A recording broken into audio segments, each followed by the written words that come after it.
नई शुरुआत इंसान को डराती ज़रूर है, मगर ये याद रखना कि सफलता तभी मिलती है जब आप मुश्किलों को पार कर जाते हैं। इसी तरह आरओ एग्ज़ाम में अगर आपको सफल होना है तो आपको एग्ज़ाम में नई शुरुआत कर देनी चाहिए। स्वागत है आपका गुरुकुल जॉब न्यूज़ में। आज के वीडियो में हम आरओ से संबंधित सभी प्रारूप को देखेंगे और बिल्कुल डिटेल के अंदर देखेंगे। वीडियो थोड़ी लंबी ज़रूर होगी, लेकिन आप इस वीडियो को पूरा देखिए क्योंकि आपको इसमें सारे क्वेश्चन का आपको आंसर मिलेगा। हम आज किस किस टॉपिक पे बात करने वाले हैं आरओ से संबंधित, और बिल्कुल अपडेटेड डेटा के साथ बात करेंगे। 2023 का बिल्कुल जो भी आपके क्वेश्चन हैं उसके बारे में बात करेंगे। देखिए आरओ क्या है ये हम आपको बताएंगे। आरओ में कितनी सैलरी मिलती है, आपको दोनों की सैलरी बताएंगे कि आरओ में कितनी सैलरी मिलती है, आरओ में कितनी सैलरी मिलती है और क्या क्या भत्ते मिलते हैं ये भी बताएंगे। आरओ आप कैसे बन सकते हैं, क्या क्या आपको एलिजिबिलिटी क्राइटेरिया होता है, ये सारी चीज़ों को आपको बताएंगे। सबसे ज़रूरी जो है आपका आरओ का एग्ज़ाम पैटर्न, क्या एग्ज़ाम पैटर्न है, प्री मेंस होता है और किसमें टाइपिंग चाहिए किसमें टाइपिंग नहीं चाहिए, सारी चीज़ों को डिस्कस करेंगे। आरओ का जो सिलेबस है आपका, कौन कौन से सब्जेक्ट से कितने क्वेश्चन आते हैं, क्या है, सारी चीज़ों को देखेंगे। और सबसे ज़्यादा ज़रूरी जो है इस एग्ज़ाम को क्रैक करने के लिए कौन सी किताबें चाहिए वो आपको हम बताएंगे। चलिए आइए देख लेते हैं। सबसे पहला क्वेश्चन तो यही उठता होगा कि आरओ क्या है। देखिए आरओ जो होता है समीक्षा अधिकारी होता है। आपको बता दें कि एक सरकारी पद होता है और इसमें आपको सचिवालय में काम करना होता है। और आरओ के अंदर जाने के लिए आपको यूपीपीएससी का एग्ज़ाम जो कंडक्ट होता है उसमें आपको बैठना होता है। और आप वीडियो को भगा के आप सैलरी पे आ गए होंगे। चलिए हम आपको सैलरी भी बता देते हैं कि दोनों की सैलरी क्या होती है, आरओ की सैलरी क्या होती है और एआरओ की सैलरी क्या होती है। देखिए आरओ जो है पे स्केल की मैं बात कर लूँ तो आपका जो पे स्केल है इसमें 47,600 से लेकर आपको 1,51,100 रुपये तक इसमें मिलता है। ग्रेड पे की बात करूं तो आपका जो ग्रेड पे है 4800 ग्रेड पे की जॉब है ये। और बेसिक सैलरी जो बनती है इस ग्रेड पे आपकी बेसिक सैलरी बनती है 47,600 रुपया। और अधिकतम वेतन मैंने बता दिया 1,51,100 रुपया अधिकतम वेतन है आपका। डीए कितना है, महंगाई भत्ता देखिए मैं 7वां वेतन आयोग की बात कर रहा हूँ। आपको 38% के हिसाब से मिलेगा। जो 2023 के अंदर ज्वाइनिंग करते हैं या उसके बाद ज्वाइनिंग करते हैं तो उससे ज़्यादा ही मिलेगा, 38% से कम नहीं मिलेगा। तो 38% आप डीए निकालेंगे। 38% किसका होता है, ये 38% होता है आप बेसिक पे का। तो बेसिक पे आपका कितना है 47,600 रुपये। तब इसका जब आप 38% निकालेंगे तो आपको मिलेगा 18,088 रुपया। हाउस रेंट अलाउंस की बात कर लेते हैं। चारे की रहने के लिए आपको किराया भत्ता भी दिया जाता है। 5,000 रुपये आपको किराया भत्ता मिलता है। ऑन एवरेज में बात कर रहा हूँ, थोड़ा बहुत इसमें वेरी हो सकता है। परिवहन भत्ता की मैं बात कर लेता हूँ। कुछ आपको आने जाने के लिए ट्रांसपोर्ट अलाउंस भी मिलते हैं जो आपको ये महीने के 5,000 रुपये के आसपास आपको ये भी मिल जाते हैं। तो आप जब आप इन सबको जोड़ेंगे तो आपको मिलेगा ग्रॉस सैलरी। ग्रॉस सैलरी आपको देखिए कितनी बन जाती है। देखिए आपको क्या क्या जोड़ना है। 47,600 बेसिक पे, डी आपका 18,088 और ये 5,000 रुपये आपका एचआरए और 5,000 रुपये आपका ट्रैवल अलाउंस। जब आप इन सबको जोड़ेंगे तो आपको मिलेगा आपको 75,688 रुपया इसमें। लेकिन आपको इन हैंड इतना नहीं मिलता है, इसमें कुछ कटौती होती है। कटौती देखिए कितनी होती है हम बता देते हैं। इसमें आपका एनपीएस कटता है, न्यू पेंशन स्कीम के तहत एनपीएस कितना कटता है, तो एनपीएस कटता है 10% कटता है आपका इसका बेसिक पे का और डियरेंस अलाउंस का। थोड़ा अपने स्क्रीन को आप उसका रेजोल्यूशन बढ़ा लीजिएंगे तो आपको क्लियर दिखेगा। तो ये जब आप एनपीएस निकालेंगे 10% तो आपको ये मिलेगा 6,568 रुपया। इसी तरह जो आपको काट पीट की जो नेट सैलरी मिलती है, इन हैंड सैलरी जो इसको बोलते हैं, आपको जो अकाउंट में आती है तो नेट सैलरी आपको बन जाती है 69,120 रुपये के आसपास बनेगी। मतलब आपको 69,000 रुपये इसमें मिलता ही मिलता है। 69,000 रुपये आपको मिलेगा किसमें, आरओ के अंदर। इसी तरह से एआरओ का देख लेते हैं। देखिए एआरओ थोड़ा सा आरओ से नीचे का जॉब होता है, उसका असिस्टेंट होते हैं तो इनकी थोड़ी सी पे स्केल कम होता है। तो मैं पे स्केल की बात कर लेता हूँ। इसमें 44,900 से शुरू होती है आपकी सैलरी बेसिक पे और ये जाता है आपका 1,42,000, ये मैक्सिमम है आपका। ग्रेड पे की मैं बात करूँ वहाँ पर जहाँ 4800 ग्रेड पे था और ये आपका जो ग्रेड पे यहाँ पे बनता है ये बनता है 4600 के ग्रेड पे है ये आपका। और बेसिक सैलरी जो आपकी बनती है वो बनती है आपकी 44,900 रुपया। ये चीज़ ध्यान दीजिएगा। मैक्सिमम सैलरी मैंने बता दिया 1,42,400 रुपये आपका इसमें बनता है। डीए की बात करूँ 38% जब आप इसका निकालेंगे बेसिक पे का तो आपको मिलेगा 17,062 रुपया। एचआरए की बात कर लेते हैं तो इसमें भी आपको 5,000 रुपये एचआरए मिलता है। और टीए की बात कर लेते हैं परिवहन भत्ता की, तो ये भी आपको 5,000 मिलता है। जब आप इसको जोड़ेंगे इन सब को तो आपको ये मिलेगा जो ग्रॉस सैलरी बनती है आपकी, ग्रॉस सैलरी जो आपकी बनती है इसमें जब आप इन सबको जोड़ेंगे तो आपको मिलेगा 62,962 रुपया।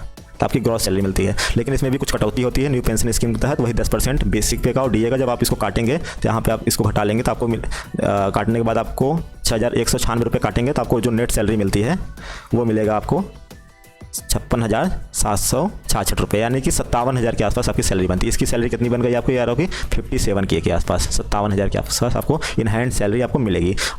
एक सवाल सबके मन में आता है कि आरओ इतनी अच्छी सैलरी है तो उसको कैसे बनेंगे। देखिए आपको इसके लिए उत्तर प्रदेश लोक सेवा आयोग जो यूपीपीएससी द्वारा आयोजित उत्तर प्रदेश समीक्षा अधिकारी आरओ या आरओ की परीक्षा में शामिल होना पड़ता है। और इस परीक्षा में शामिल होने के बाद आपको पोस्टिंग मिल जाती है। बेसिकली आपको एक प्री का एग्ज़ाम देना है। प्री में अगर आपके अच्छे नंबर आते हैं तो आपको मेंस के लिए बुलाया जाएगा, और मेंस में आपके अच्छे नंबर आते हैं तो आपका सिलेक्शन इसमें हो जाता है। आइए इस चीज़ को और डिटेल के अंदर देख लेते हैं। उससे पहले हम एलिजिबिलिटी की बात कर लेते हैं। इसमें आपको एलिजिबल होने के लिए, इस एग्ज़ाम को आपको देने के लिए कि हम इसमें एलिजिबल है कि नहीं एलिजिबल है, तो आपको पहले बात तो आपको मान्यता प्राप्त विश्वविद्यालय से स्नातक होना चाहिए, यानी कि आपको ग्रेजुएशन इसमें चाहिए, ग्रेजुएशन चाहिए। और किसी भी स्ट्रीम में हो इससे कोई मतलब नहीं है, ग्रेजुएशन आपको चाहिए यूजी का। आप जैसे कि आप बीएससी किए हो, बीए किए हो, बीटेक किए हो, आपको ग्रेजुएशन इसके अंदर चाहिए होता है। और ज़रूरी नहीं पोस्ट ग्रेजुएशन हो, अंडर ग्रेजुएशन आपका चलेगा, यूजी चलेगा इसमें। देखिए आप अभी तक इस वीडियो को देख रहे हैं तो ज़रूर इस वीडियो को लाइक करिएगा और मेहनत को जरूर सराहिएगा, और जो भी आपका डाउट है कमेंट सेक्शन में ज़रूर पूछिएगा। एज लिमिट की बात कर लेते हैं। एज लिमिट आपकी 21 साल से लेके 40 साल तक आपकी इसकी एज लिमिट है। उसके अलावा आपको कुछ एज रिलैक्सेशन दिया जाता है। एज रिलैक्सेशन ओबीसी को मिलता है, एससी को मिलता है और एसटी को मिलता है। इसके अलावा कुछ जो स्पेशल कैटेगरी होती है उनको मिलता है। ओबीसी को आपको 3 साल के लिए मिलता है और एससी एसटी को आपको 5-5 साल के लिए मिलता है। आइए देख लेते हैं इसका एग्ज़ाम पैटर्न क्या होता है। देखिए ये परीक्षा जो होती है 2 चरणों में कराई जाती है। इसके लिए आपको प्री एग्ज़ाम होता है और मेंस एग्ज़ाम होता है। पहले में आपको प्री एग्ज़ाम में 140 एमसीक्यू फॉर्म में समान अध्ययन के क्वेश्चन रहते हैं और हिंदी के 60 क्वेश्चन होते हैं। इसको और डिटेल में देखेंगे बिल्कुल चार्ट के द्वारा। अभी आप इसको देख लीजिए। 3 घंटे का पेपर होता है और 1/3 का इसकी नेगेटिव मार्किंग होती है।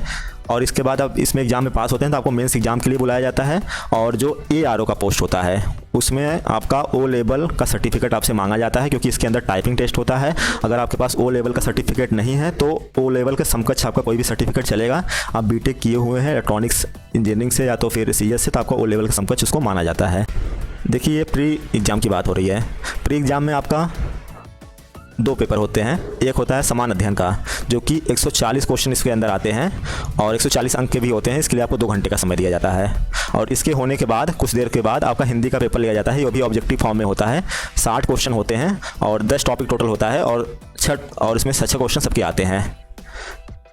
और इसमें जो अंक होता है वो 60 अंक का, और इसमें 1 घंटे का आपको टाइम दिया जाएगा। यानी कि आपको कुल प्रश्नों की संख्या 200 होती है और 200 अंक के आपका इसमें होता है। और टाइम की बात करें तो 3 घंटे इसमें टोटल दिए जाते हैं।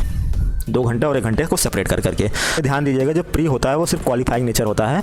अगर आप इसमें क्वालिफाइंग कर जाते हैं और जो कट ऑफ लगती है आप उससे ऊपर पा जाते हैं तो आपको मेंस एग्जाम के लिए बुलाया जाता है। और मेंस एग्जाम में आप बता दें आपको इसमें ऑब्जेक्टिव प्लस सब्जेक्टिव दोनों होता है, दोनों का मिक्सर होता है ये। तो इसमें बेसिकली 3 पार्ट होते हैं इस एग्ज़ाम के।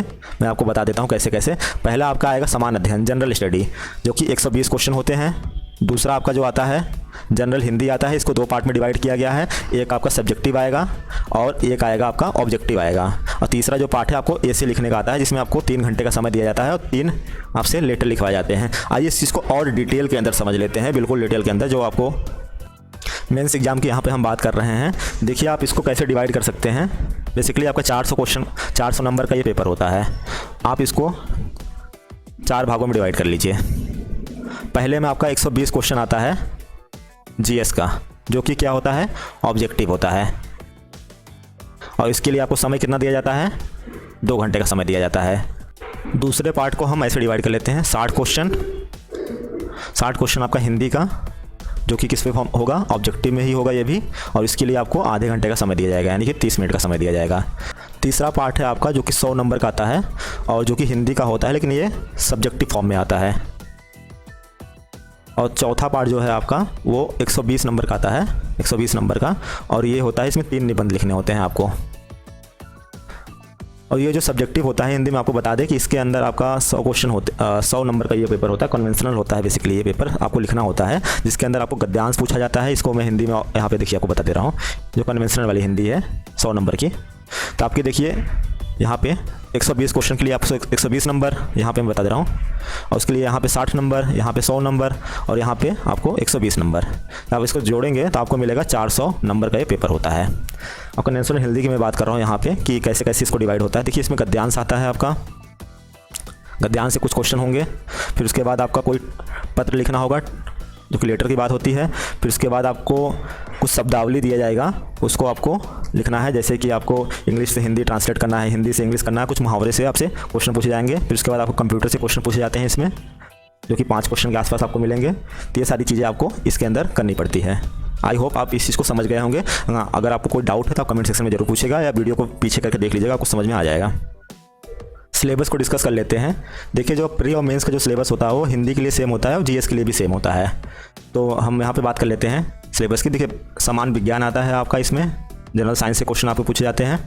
उसके अलावा भारतीय राष्ट्रीय आंदोलन जो आपका हिस्ट्री का पार्ट है उससे क्वेश्चन आता है। समान ज्ञान से क्वेश्चन आता है, जो बेसिक आपका समान ज्ञान होता है वहाँ से क्वेश्चन आता है। इकोनॉमिक्स से आपको क्वेश्चन देखने को मिल जाएगा, अर्थव्यवस्था से, भारत का इतिहास यहाँ से मिल जाएगा। इसके अलावा हम आपको ये भी बताएंगे ये सब चीज़ें आपको कहाँ से पढ़नी है, जो बेस्ट बुक है आपको वो भी बताएंगे, तो आप वीडियो के साथ बने जरूर रहिएगा। उसके बाद भारतीय राजतंत्र एवं संस्कृति, जनसंख्या, पर्यावरण, यूपी स्पेशल, समान बौद्धिक क्षमता, अंतर्राष्ट्रीय घटनाएं, विश्व और भारत का भूगोल, व्यापार इत्यादि, ये आपका सिलेबस है। हिंदी में देखिए आपका 60 क्वेश्चन होता है, 60 नंबर का। आपका 10-10 क्वेश्चन हर 6 टॉपिक से पूछे जाते हैं। 10 क्वेश्चन आपका विलोम का आता है, वाक्य वर्तनी शुद्धि के 10 क्वेश्चन आते हैं, अनेक शब्दों के लिए एक शब्द के लिए 10 क्वेश्चन आते हैं, तत्सम तद्भव के लिए 10 क्वेश्चन आते हैं, विशेषण विशेष से 10 क्वेश्चन होते हैं और पर्यायवाची से 10 क्वेश्चन होते हैं, और ये ऑब्जेक्टिव फॉर्म में होते हैं प्री के अंदर। देखिए जो सिलेबस मैंने बताया वो कहाँ से पढ़ना है, जो बेस्ट बुक है आपको उसको फॉलो करना चाहिए। देखिए आपको इस इतिहास के लिए स्पेक्ट्रम की किताब आती है। देखिए ये वाली इतिहास है, आप जाएंगे दुकान पर आपको मिल जाएगी, स्पेक्ट्रम की किताब आती है। और आप इसमें जो आपका मॉडर्न हिस्ट्री है, एंशिएंट हिस्ट्री है और मिडिवल हिस्ट्री है, इसमें बहुत ही अच्छे से दिया गया हुआ है।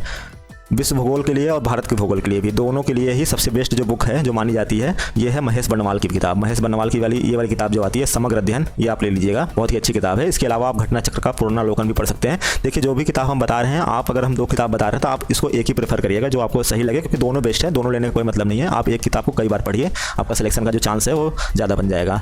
इसके लिए आपको संविधान विषय के लिए आपको कौन सी किताब लेनी चाहिए? संविधान विषय के लिए आपको परीक्षावाड़ी लेनी चाहिए। देखिए इसमें समान अध्ययन विशेषांक करके एक किताब आती है, परीक्षावाड़ी किताब है ये आप पॉलिटी के लिए ले लीजिएगा। हिंदी आपका बहुत बड़ा रोल प्ले करती है, क्योंकि आपको पता है कि प्री के अंदर 60 क्वेश्चन उसके पीछे पूछे जाते हैं। इसके लिए आपको बहुत बढ़िया किताब लेनी पड़ेगी। हम आपको 3 किताबों के बारे में बताते हैं, आप उसमें से कोई भी एक बाय कर लीजिएगा, आपका काम हो जाएगा। देखिए जो सबसे फेमस किताब है वो हरदेव बाहरी किताब है, समान हिंदी की, आप इसको ले सकते हैं।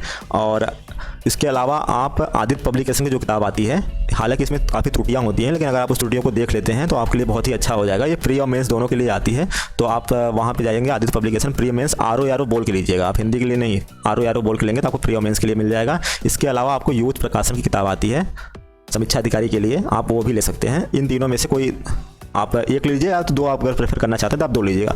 और मेरा सलाह माने तो आप एक हरदेव बाहरी के लिए लीजिए, उसके अलावा आप एक समान हिंदी आदित्य पब्लिकेशन के लीजिए, क्योंकि इसमें MCQ वगैरह होते हैं तो आपको प्रैक्टिस करने के लिए आसानी होगी।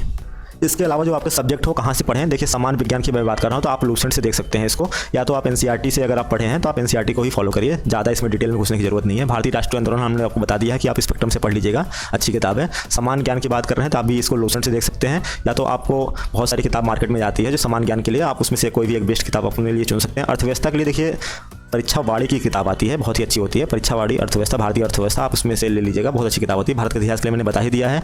और उसके बाद यहाँ पे देखिए मैंने कुछ यहाँ पे हाईलाइट कर रखा है। देखिए उत्तर प्रदेश यूपी स्पेशल से काफ़ी क्वेश्चन आते हैं, तो यूपी स्पेशल के लिए जो बेस्ट बुक मानी जाती है जो कि हर बच्चा पढ़ता है वो होता है उत्तर प्रदेश एक समग्र अध्ययन, आप इसको ले लीजिएगा। और ये किताब किसके लिए है? परीक्षावाड़ी की है, ये किताब परीक्षावाड़ी के लिए है, जो कि आर के लिए बहुत ही अच्छा है। और यूपी स्पेशल का किसी कोई भी एग्जाम हो उसके लिए बहुत ही अच्छी किताब है। देखिए इसमें 2 किताब आती है, उत्तर प्रदेश एक समग्र अध्ययन करके आती है और एक संक्षिप्त अध्ययन करके आती है। आप संक्षिप्त वाला मत लीजिएगा क्योंकि इसमें बहुत शॉर्टकट दिया है, आप समग्र अध्ययन लीजिएगा, थोड़ी सी मोटी आती है, तो आपको यूपी स्पेशल आपके सारे क्वेश्चन यहाँ से बन जाएंगे। इसके अलावा आप अंतर्राष्ट्रीय घटनाक्रम जो करंट अफेयर्स होता है या जो राष्ट्रीय घटनाक्रम होता है वो कहाँ से कवर करेंगे? देखिए घटना चक्र की किताब आती है, ये आँख उसमें बना हुआ होता है, दृष्टि के नाम से आती है घटना चक्र की, आप इसको लीजिएगा, बहुत ही अच्छी किताब है। और विश्व भारत के भूगोल के लिए मैंने बता दिया महेश बर्णवाल की किताब ले लीजिएगा, जो कि बहुत ही बेस्ट बुक है।